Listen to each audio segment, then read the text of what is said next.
নমস্কার, আমি তরুণ ঘোষ। দর্শক, চাইনিজ মাস দেখেছেন? যদি না দেখে থাকেন তাহলে আমি অনুরোধ করব, গুগল সার্চ করে না চাইনিজ বাম্বু সার্চ করে ইমেজে যাবেন, দেখবেন ইয়া মোটা মোটা দেখতে সুন্দর চাইনিজ বাঁশ। সে বাঁশ কিন্তু আমাদের বাঁশের মতো অত শক্ত নয়, কিন্তু সেই বাঁশ কিন্তু ওরা খাদ্য হিসেবে ব্যবহার করে। চীনেরা স্যুপ টুপ এই জাতীয় কিছু করেন। তা আমার মনে হয় তারেক রহমান যখন শি জিনপিং এর সঙ্গে দেখা করতে গেছিলেন, সেই সময় শি জিনপিং মহোদয় তাকে বোধহয় ওই বাঁশের স্যুপ টুপ খাইয়েছিলেন। সুস্বাদু লেগেছে। পাশেই বোধহয় কোথাও ঘুরতে ঘুরতে গেছিলেন, বাঁশ ঝাড় দেখেছেন, তাতে উনি চড়ে বসেছেন। মানে ওই বাঁশ ঝাড়ে মাঝে মাঝেই না ফাটা থাকে, অসাবধানতা বশত কেউ যদি বসে পড়েন তাহলে তার জীবন নষ্ট।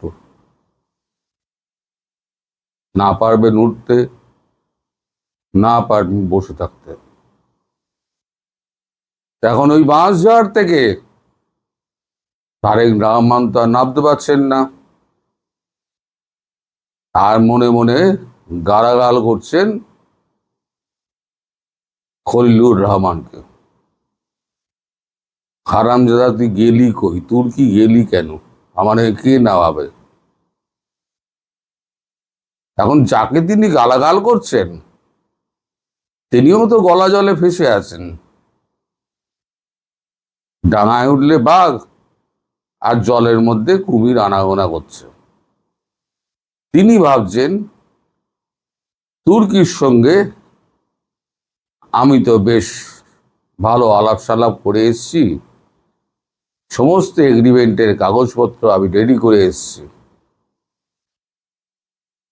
এইবার তো 29 তারিখ যাচ্ছেন সার্জিও গোর। এখন বাঁশঝাড় থেকে সার্জিও গোর তো টেনে নেওয়াবেন।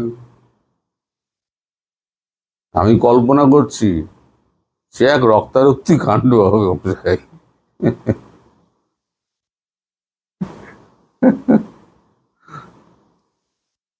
এখন গতকালকের কাগজে বিজনেস স্ট্যান্ডার্ডে একটা মানে খবর বেরিয়েছে যে স্পেশাল ইকোনমিক জোন বাংলাদেশে যেটা আছে সেটা নেই। কালকে চীনা মানে আজকে চীনেরা,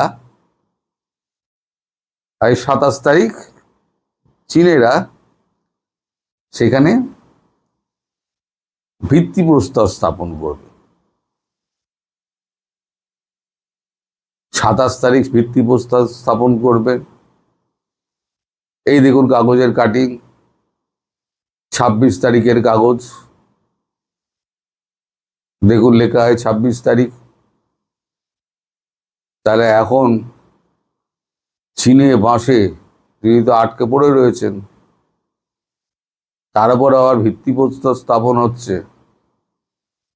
সার্জিও গোর এসে তো হিজড়ের বাঁশঝাড় থেকে নামাবেন,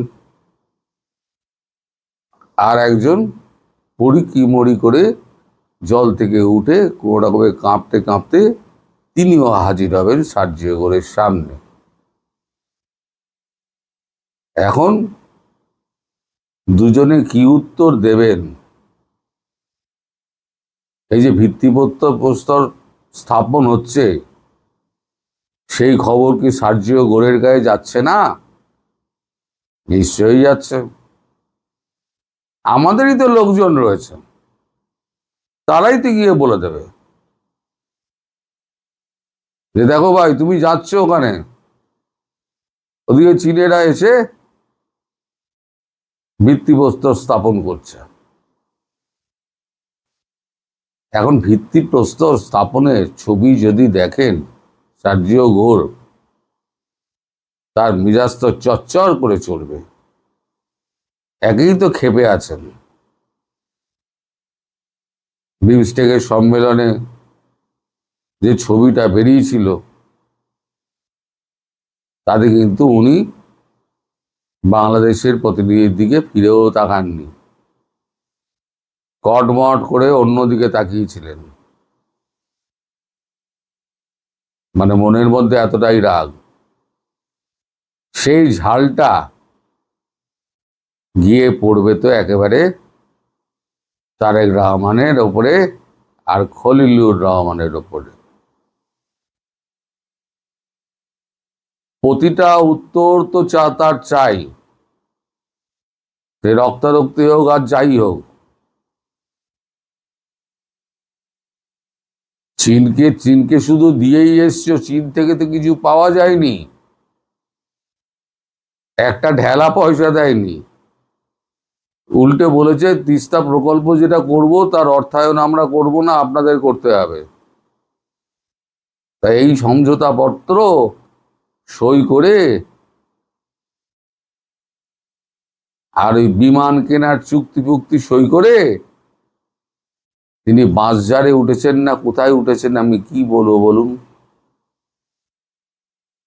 এখন আপনারা এখন জবাব দেবেন যে এই বাঁশঝাড় থেকে তিনি নামবেন কি করে। তারপরে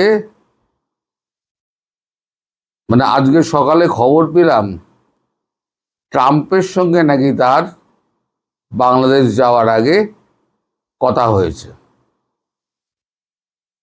ট্রাম্পের তিনি সহযোগী, এবং ট্রাম্পের সঙ্গে সরাসরি যদি কারোর ফোনে কথা বলতে হয়, কিয়দংশের মানুষ রয়েছে মার্কিন যুক্তরাষ্ট্রে, তাদের মধ্যে সার্জিও ঘোর একজন। সেখানে তাদের মধ্যে কি বাক্যালাপ হয়েছে শি জিনপিং এর ব্যাপারে, সেই বাক্যালাপ নিয়েও কিন্তু ঝাড়টা গিয়ে পড়বে ওই 29 তারিখ আর 30 তারিখে। এর মধ্যে আবার শেখ হাসিনার সঙ্গে কথা হয়েছে, সব মিলিয়ে মিশিয়ে যা হয়েছে তা একদম খিচুড়ি পেকে গেছে। এর মধ্যে আবার একটা খবর দিয়ে আপনাদের, এটা হচ্ছে লেটেস্ট গতকাল রাতের খবর। সেটা হচ্ছে এই যে আমাদের যে ব্রিক্সের সম্মেলন আছে না, সেপ্টেম্বরের 12 এবং 13, সেখানে বাংলাদেশকে ডাকার কথা হয়েছিল। যেহেতু ভারত হোস্ট কান্ট্রি, বাংলাদেশকে ডাকা হয়। তাই এবারে যেহেতু বাংলাদেশের মসনদে এখন তারেক রহমান বসে আছেন, তাই প্রথা মাফিক তাকে ডাকা হয়েছিল। এখন বর্তমান পরিস্থিতিতে আমাদের এই সাউথ আফ্রিকা বিকে বসেছে, বলছে না বাংলাদেশকে ডাকা যাবে না।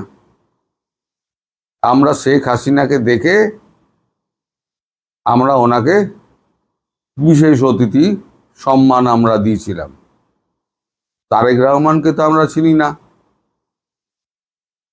তিনি যেভাবে নির্বাচিত হয়েছেন সেটা তো অবৈধ, তাহলে অবৈধ প্রধানমন্ত্রীকে ডাকা হবে কেন? এখন ফেসে গেছেন এখানে আমাদের মোদিজি। একজন যদি ভেটো দিয়ে দেয় ব্রিক্সে, এই যে 5টা দেশ আছে তাদের মধ্যে প্রত্যেকে একটা করে ভেটো দেওয়ার ক্ষমতা আছে। তাই এর মধ্যে যদি ভেটো দিয়ে দেয় তাহলে পরে হয়তো ব্রিক্স সম্মেলনেও আসা হবে না, ভারতের প্রধানমন্ত্রীর সঙ্গে হ্যান্ডশেক করারও সুযোগ হবে না। মানে যাকে বলে না একেবারে দয়ে মুজে গেছেন। বিপদ যখন আসে না দর্শক, তখন চারদিক দিয়ে ঘিরে আসে। বুঝলে, এখনই বা সাউথ আফ্রিকা বাগড়াটা দেবে কেন বলুন? এখন মোদিজি বলছেন আমি তো বলে দিয়েছি আমার তারা সম্মানের ব্যাপার আছে, সেটা নিয়ে এখন বাদানুবাদ চলবে নাকি কূটনীতিক কথাবার্তা চলবে তা আমি জানি না। এখন এই দায়িত্বটা জয়শঙ্করজির কাঁধে চাপিয়ে দেওয়া হয়েছে। তিনি ম্যানিলা থেকে ফেরা মাত্র তার ঘাড়ে চাপিয়ে দেওয়া হয়েছে। এখন তিনি ম্যানেজ করবেন পুরো বিষয়টা। তবে বাংলাদেশের সঙ্গে বোধহয় এবার ব্রিক্সের মোলাকাত হচ্ছে না বাংলাদেশের প্রধানমন্ত্রীর সঙ্গে। অর্থাৎ নরেন্দ্র মোদীর সঙ্গে মৃদুতম একটা সাক্ষাতের যে সুযোগ ছিল সেটাও বোধহয় হাতছাড়া হচ্ছে। তার মধ্যে এখানে তাল ঠুকছেন আবার শেখ হাসিনা। তিনি বলছেন আমি সেপ্টেম্বরেই ফিরে যাব।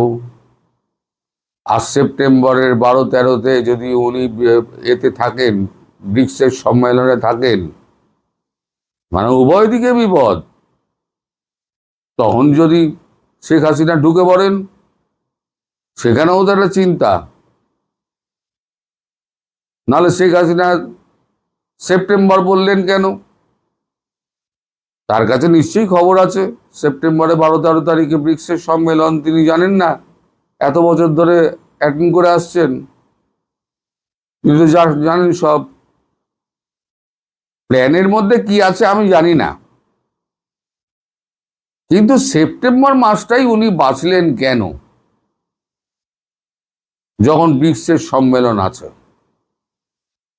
তাহলে একদিকে শি জিনপিং, একদিকে হচ্ছে সার্জিও গোর, অন্যদিকে হচ্ছে শেখ হাসিনা, এবং বহির্দেশীয় চাপ, সব মিলে একেবারে মাছের ঘন্ট হয়ে গেছে মশাই।